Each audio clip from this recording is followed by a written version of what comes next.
Hello friends, Lee Brown here, and I'd normally be putting on my apron for My Kitchen, My Rules, but I'm in my kitchen to tell y'all about a different yes that I have given. I am a realtor, I am a volunteer, I am a mom and a wife and a church-going neighbor in my community. I've also agreed to chair North Carolina's Convention Committee to call for an amendment to the U.S. Constitution to call for term limits. Friends, just like in my kitchen, there are things that were super useful at one time. Time passes. Look at this gallon of milk, for example. Y'all know that little expiration date. Sometimes it's for marketing purposes, but sometimes you look at that date and you say, oh Lord, that has turned. It is time for that milk to go do something else. I can put it in my compost pile. I can do other things with that, but it is no longer going in my good recipes.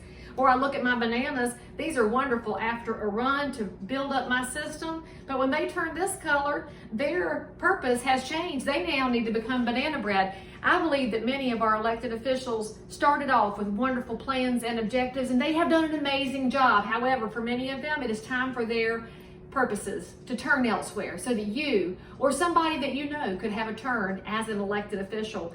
Our founding fathers, when they wrote the Constitution in 1789, had so much foresight that we should all just have a little moment to thank people like Thomas Jefferson, who at 33 years old wrote that amazing document.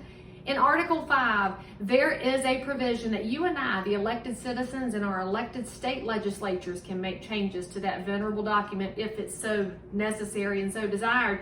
I believe it's necessary because, friends, our elected officials go to Washington, D.C., and many of them have zero inclination to ever go home again because they have benefits that you and I do not have as regular voting citizens.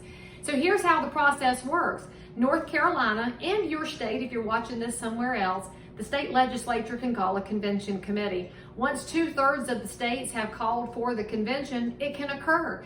Once a decision has been reached, it then becomes a vote of 3/4 of the states for something to become a full amendment to the Constitution. Here's the cool thing about term limits that you might not know. Some of y'all enjoy fussing and fighting about politics. You type in all caps with exclamation points on the Facebook, and I understand that inclination completely. But with term limits, you will finally find something that y'all agree about at the family reunion and at Thanksgiving, because that is a bipartisan movement. The approval rankings are super high because you and your fellows in your neighborhood, no matter what your political persuasion, tend to agree that nobody should go to elected office and stay forever. Our founding fathers designed it so that someone would choose to get elected and then go home, continue their profession, and somebody else could bring their expertise and knowledge to the table so that we could have fresh perspectives on a regular basis.